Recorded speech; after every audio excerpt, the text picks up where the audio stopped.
Okie, so Fat Matt Outdoors here, and I'm out running a couple errands getting ready for the Kayak Bass Fishing National Championship. So we're just going to run through a couple of things. I've got a lot of updates to do, so I'm going to try and just do it all in one video. This is not that video. So I will go through the individual modifications that I've made to the kayak. Nothing earth-shattering, but just a few little things that may be of interest to folks who are trying to set up their kayak or are interested in competitive fishing from a kayak. But today I had to do a little running. I had to hunt down an accessory track. I ended up getting a Yak Attack accessory track. I don't know what else to call it. Gear track, maybe you can call it that. I wanted black. I ended up with lime green. That'll do for the time being. I was trying to order, and I really was a little disappointed with the availability of the Yak Attack stuff outside of, I guess, going to their website. So I was trying to get it shipped to me soon, and I had like a week or week and a half window, and Amazon was going to take 2 weeks to get it to me. So that's not going to show, or would not show up until the 29th of March. That's too late. I will be in Paris, Tennessee on Saturday of this week, and we'll be pre-fishing. And March 29th, I'll be taking the day off in preparation for the tournament. So that just wasn't going to work. And so I have that. We're going to get it installed sometime today and get that set up so that I have a visibility flag, which I also got from Yak Attack. And it's I don't know what it's called. Visicarbon. I don't want to, it's not the multi-piece one. I opted not to get that one. Obviously, I'm doing this on a budget, or attempting to do it on a budget, and that is kind of the idea behind it. So I was able to get that for like 69 bucks, free shipping through Amazon, and so that's a big deal, or a big help. Most of the other places I saw the exact same thing, 89 bucks, 99 bucks. And to be honest, I didn't do a whole lot of shopping or searching for the Yak Attack items on their website. So, you know, if that offends anybody, I'm sorry. It's still a Yak Attack product. Although there are other things that are available. I guess Scotty has a visibility pole, and Railblaza has a visibility pole. I chose to go with the Yak Attack because of the way it's built and the way it looks and the way it attaches. So that's how we're doing it. I also have at least one more rod holder and one more kayak paddle holder to install, and those are in the garage already, and I'm going to put those on. I've made a couple other adjustments that I'll record and put in a single video to kind of catch everybody up to date on where I'm at. The biggest thing is I'm recording this on a new device that I got specifically for the purpose of CPR, catch, photograph, and release, which is the format that most kayak tournaments participate in. And I wanted a device that, number one, was waterproof. This is waterproof to 50 feet or 100 feet. It is the Olympus Tough. It is extremely well built. I don't know how it works, but I've seen enough reviews to know that this is going to be a good item. I don't anticipate having any problems with it in the long run. But the idea was I wanted to be able to take pictures with wet fingers. I wanted to be able to take pictures of a fish in the rain. You know, smartphones are great, and they have all these different cases now, the life-proof case, and all these cases that are designed to make them waterproof. They even have new phones that I know Galaxy, the Samsung Galaxy series has several that come water resistant or waterproof, and they usually say something like 2 or 3 feet for up to 30 minutes.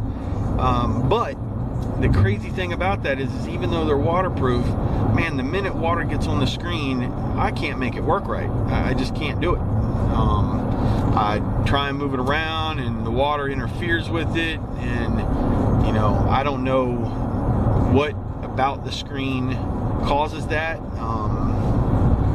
You know, I'm sure somebody can explain that, and I'm sure by design it's not a design flaw, because it's not necessarily intended to be wet to begin with. Even the waterproof phones are not intended to be wet. So if it's raining, I don't want to have to wait to take a picture with the case or without the case. In the case, or in the cases I've had, even when there is moisture or warmth on the screen, it makes it hard for it to work. That's been my experience. And you push things around or you try to move things around and it just doesn't work the way it's supposed to. So this device that I'm currently recording this on is designed to fix that. It has complete GPS tagging capability, so every photo that's taken has GPS. So that should help in any type of photograph situation in CPR, so that if there's any question about whether I'm fishing in the right territory, and then it pairs with my phone,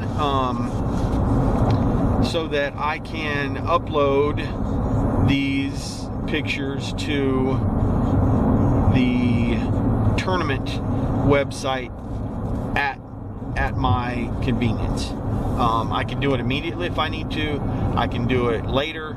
I can do it at the end of the tournament. I can do it at intervals. I can do it ever how I want to, and it maintains the integrity of the original photograph. So the timestamp of the original photograph, the GPS information on the original photograph is all static. It's all there, and doesn't go away. So that's my idea. Now, some folks may go, well, you know, you got to use your phone anyway.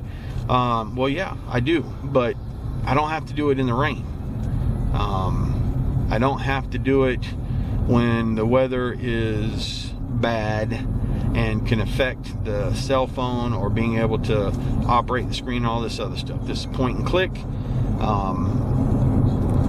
So we're going to give this a shot. If it falls in the water, there's a little thing that is attached to it to keep it floating.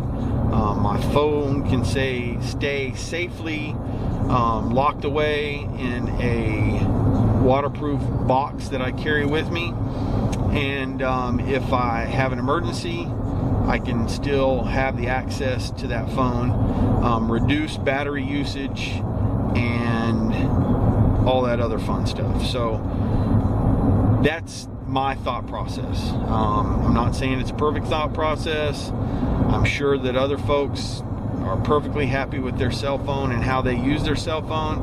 I've seen individuals with floaty cases and rubberized, you know, foam, like swimmy things around their phone and all that other kind of stuff, and that's great. I just feel like this is going to be a better option for me, having gotten my hands wet, having gotten my phone wet, having gotten water on the screen, even inside the case, and it being jittery and not working the way it's supposed to. My last experience was there was water on the screen. I wasn't able to focus. So that was a little frustrating. So I decided, you know, even if it's not raining, my hands get wet, they get fish gunk on it, and my hands get wet. So the end result is it makes the operation of my cell phone less than acceptable. So I'm going to do a video of this device. It fits in the palm of your hand. It is super tiny, in my opinion. It's thin, so it's not that difficult to carry around. It's got a fastened like metal strap thing so that I can put a carabiner clip on it, clip it to my hip, whatever. It does not need to be any kind of case. So that's what we're going with. I'll let you know how it works out. If it doesn't work, I'll be the first one to tell you. If it ends up being too much finger judo, then I'll let you know that also. But I spent a lot of time researching this, thinking it through, and I think I found something that's going to be a plus. But we'll let you know. So anyway, headed back. Got a few other things to run around and grab and pick up, and then some installation time on the kayak. Nothing major, just a few little screws and nuts and bolts and stuff like that. But we'll fill you in with the rest, and that's pretty much it. Other than that, Fat Matt Outdoors out.